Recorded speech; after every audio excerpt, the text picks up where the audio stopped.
Hello, today we're going to talk about Discover You, interrailing and traveling with my friend here who's going to introduce himself. Hi, my name is Marek, and I'm going to tell you about our trip, which contained 10 countries and 10,000 kilometers, and we were able to do it thanks to Discover EU program. So the first topic is finances. How much did you spend on our trip? I've spent about 1500 euros, and I think that it could be cheaper, but it would be very hard to do it cheaper. This amount of money was affordable for poor students traveling around the Europe, and we managed to lower the costs thanks to our skills of planning the trip, the commitment, and on other stuff. Okay, so how did you try to budget and how much would you say was enough for one day? It's hard to say because every day was a different challenge for us, and sometimes we could sleep in our tent, but in some places it was impossible, so we had to book an accommodation. Sometimes we had to sleep in the park on the bench, so we didn't have to spend a lot of money for accommodation. When we were booking some rooms to sleep, we were focusing mainly on very cheap places. And if you don't mind sharing, where did you get the money for the trip? How did you finance it? I got my money from my saving account. The previous year I've worked at the seaside in Poland, so I've managed to earn enough to spend it on a trip. What were some things that you thought would cost less or more, or was it like you expected? At the beginning, I wasn't thinking about costs of this trip. I was thinking mainly about planning and enjoying. The costs were reliable, and I think that we could have done some things better, lower costs. But I don't think we could pay less in some aspects. And what were some unexpected expenses that you had? One unexpected expense that I had was travel from Madrid to Bilbao.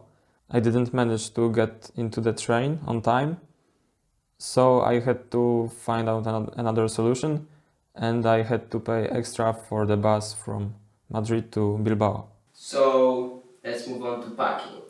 What kind of backpack did you have, and would you recommend it?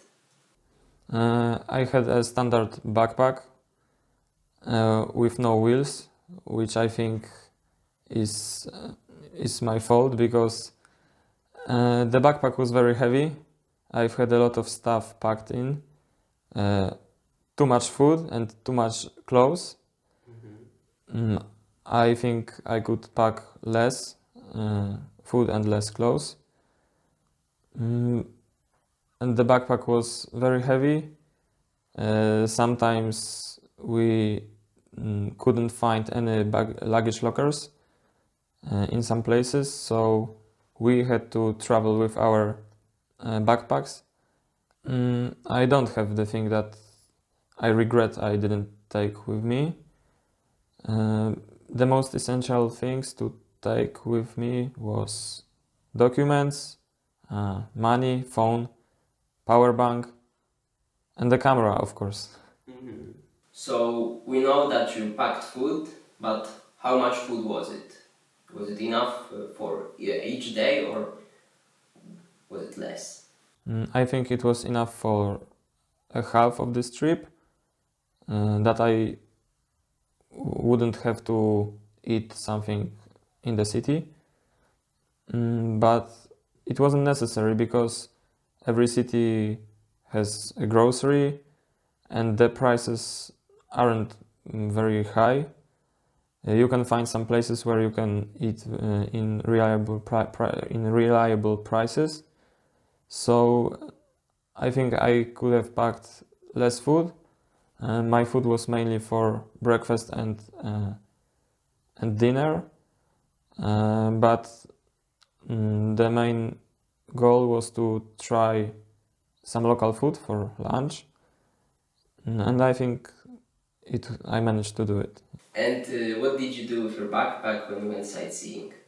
When we went sightseeing, we were looking for some luggage lockers to store our backpacks, but in some places we didn't manage to find them, or we didn't have to store them because we've been in this place for several hours. So we had to carry them with ourselves, which was very exhausting. But there was no other options, so we had to. Yes. Okay. So planning. How did we plan our trip? Would you say it was like we knew everything where we would be each day, or was it more going with the flow? I wouldn't say that everything was planned, but we had some frames that we wanted to follow. The main brain of the whole operation was David, who invented the whole route of our trip, invented some places. Of course, we were talking about it, but we've met we've met several times to find the places that we want to visit. But the order was mainly David's work, so we had to trust him that he planned everything with some main thought that would lead us to the end of the trip. Okay. And where would you say we try to look for stuff to do or to see? I think that mainly from our imagination or movies or things that we've seen on social media, in the photos, but also the things that the places that we've been in previous years of our life, we wanted to explore more, so we wanted to visit them again and see the places that we wanted to see. And what were your favorite places? My favorite place was Barcelona. I wanted to visit Barcelona since I was a child because my favorite soccer team is from Barcelona. And we managed to visit the stadium, the museum, and the whole city because we've been in Barcelona for 2 or 3 days. So we managed to see a lot in Barcelona. The other place was Monaco, and it was very interesting because we've been here at night, so everything what we visited was from the perspective of nightlife, but it was worth it because the city was very interesting. Of course, the casino, the palace, it was very beautiful at night. And did you have any favorite food or cultural experiences or things? Yes, my favorite food was dinner in traditional Corsican restaurant in Marseille. We spent a lot of money to eat very traditional dishes, and the staff was very nice and kind, but we didn't manage to understand a single word because our French is very poor. But at the end, we ate a good dinner, so that's the best thing. And the best cultural experience was probably connected to hitchhiking in France, because every person who took us was very helpful, and we didn't have any bad experience with hitchhiking, so that's very positive. Okay. And seat reservations. What would you say about them? Like booking online, booking in the train stations, like were the problems? The best tool to book the seat was an app, Interrail, which was very helpful to book the seats, and it was the most comfortable way to book the seats. But in some trains it was impossible to book the seats via this application, so we had to go to the train station and book them there, and sometimes it was problematic because it appeared that they didn't have a place to sit for us, and we had to communicate with them, which sometimes was problematic due to language barrier. Mm-hmm.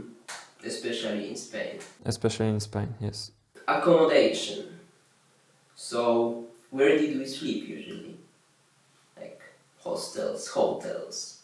It's hard to say that we had a specific place to sleep usually, because in every town it was different. We had three ways to spend our night. The first way was an accommodation, which we booked through Booking.com or Hostel World. And sometimes the accommodation was very comfortable. We had a room only for us, and we were looking mainly for this kind of room. But sometimes it was impossible to find a room for two in reliable price, so we had to share our room with other guests. It's called dorms, and I think that it's a cheap way of spending a night, but not very safe, because you don't have your private bathroom or, for example, some kind of locker to hide your valuable stuff. We didn't use couch surfing or anything similar to that, Yes. but we used tents and we slept under the open sky. And what is your opinion on sleeping in a tent? Would you say it was, like, would you recommend it, or was it more of a waste of space? I think it was a good option, of course, if the weather was nice. But you have to answer the question if you want to take a tent and put some extra space and weight to your luggage. For me, it wasn't necessary to take a tent, and we could manage without it. But if you are into sleeping in a tent, then why not? But you have to remember that in some places it is forbidden to put up a tent, so it's hard to sleep in a tent in some places. In most places, actually. In most places. How did we stay safe, especially in hostels or in trains when sleeping, or when sleeping in a tent or under the open sky? Did we stay safe? It's hard to say. That's hard to say, but how did we try to stay safe? So in some places like trains or parks, we decided to put some guard shifts and divide our time for recovery. While one was sleeping, the other one was awake and Watching for some potential dangers. Mm-hmm. And I think it worked because none of us was robbed, and we didn't lose any valuable things. So I think that worked. Maybe it wasn't the perfect solution, but it worked. Mm-hmm. And did you have any safety measures for your backpack, like locks or something like that? Because it was like all your stuff, and how did you try to keep it safe? I didn't have anything like that for my main backpack, but the most valuable things for me I kept in my smaller bag, which I always had next to my body uh, to feel when some potential thief would like to steal something. In my main backpack, there were only clothes and food, and sleeping bag, so I didn't really care about this main backpack. Our trip was very intense, Yes. and were you tired? How did you try to deal with it, with the tiredness? I was tired, I can say, but the views and the experience, enjoying the places that we've been, and making solutions for problems that we had to face, I could easily deal with tiredness. We didn't sleep a lot during the whole trip, but I was tired when I got back home. When we were still in the center of the trip, I didn't feel any tiredness except my legs, but it's another story. Would you say maybe it was too intense and you would prefer to spend more or less time in some places? I think that it was very intense and probably too intense, but if you do it once in your life, it's worth it, and I don't regret that. If I would plan another trip, I would focus mainly on the places that I would like to visit and spend there more time, and move the next places into other trip, like in a year or another time. Okay. And do you have any advice for lengthy trips, how to maybe not be tired? Everyone is different and everyone needs something different to deal with the tiredness, but in my opinion, in the trip like that, the trip of your life, you are so determined to see all the places that you've planned to see, that you don't feel the tiredness, and this is probably something that makes you to concentrate only on your experience than on the pain or lack of sleep. But it was very hard trip, and I think that I wouldn't do it again, but I don't regret that I've done it in my life. So we were traveling as a group, and would you say there were any situations where our plans or opinions differed, and how did we try to resolve conflict? I don't think any specific situation that we had a conflict and we have to solve the problem. When we tried to go sightseeing independently, like one wanted to do something and one wanted to do something else, any situations? Yes, there were some situations like that, but I don't think it was a conflict. It was just an actual need. One of us needed to take a rest, take a break in sightseeing, and another one wanted to take a photo of something that was interesting to him. So it was a neutral situation for me. Were there any specific challenges or advantages to traveling as a group? Yes, there are always challenges when you travel, especially as a group, because it is harder to find a mean of transport that would be capable for this amount of person, especially hitchhiking. It is easier to hitchhike on your own, but it is safer to do it in a pair or in a group of three. So it depends if you want to take a risk or do it in more safe way. I think when we were traveling by trains or buses, we didn't have much problems with finding this amount of seat that was suitable, but it's also a potential risk that you wouldn't find a train or bus with as many available seats as you wish.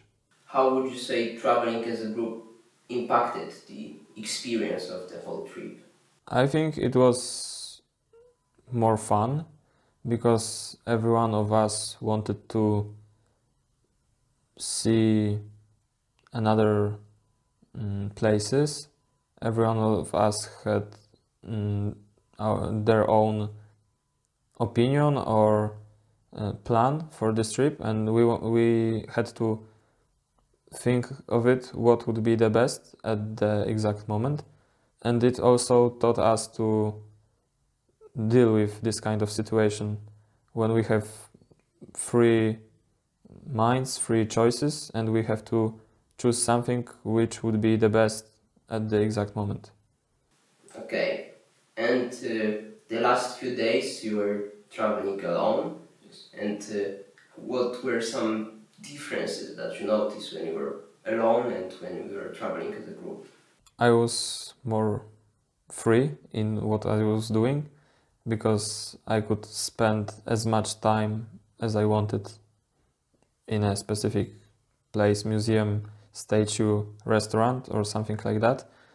The last 3 days were also more chill because I didn't have the pressure of the time to go back to my hometown from this trip. So the last 3 days were alone, were for me were slower, but the scheme of visiting the cities were the same as we did in the previous days of the trip.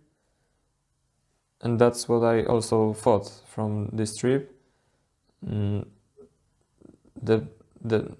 to plan the sightseeing, and I was going with this plan.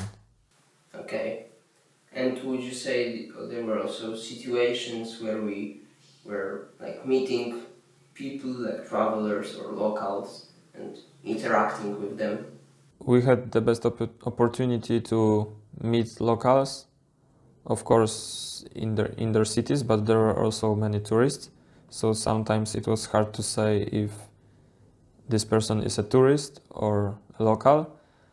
But during our hitchhiking adventure, we've met a lot of local people who were very eager to help us, to show us their kindness, their hospitality, and they really cared about us. And I think that they care about every hitchhiker that they take in their car. They really care about what you are going to do next, if you have some place to sleep or to eat. So it was very positive. How did you document the trip? Do you have any tips for that? Yes, I took my camera, which was very helpful to document all the places that we've been to. My advice is to take a bigger card because I had to upload my photos on online discs, and if I took bigger card, there wouldn't be any problem. I also posted some stories or photos on the Instagram, and I like to go back to the time of our trip through looking to my Instagram account. And do you have any final tips for someone who wants to do such trip? Don't bring a lot of food with you, don't bring a lot of clothes. Plan as much as you can before the trip and enjoy the whole process. And do you have any reflections? How did this trip affect you? Yes, I think that this trip taught me how to deal with various problems, especially when you don't know the language of the country or don't know directions. Dealing with problems like accommodation, food, or something like that with low budget, and comparison, traveling with group and solo. And finally, you said you wouldn't do it again, but if you would, how would you do it? What would you change? I would change my backpack into the backpack with wheels. I would choose not as many places to visit. I would focus mainly on the most exciting things to see and to do, and try to better explore the single city or town. Okay, so thank you very much for coming here, Thank you. for answering all these questions and for doing this trip with me. It was a pleasure, and thank you to everyone for watching, and well, hope to see you again. Yes, definitely. Goodbye. Bye.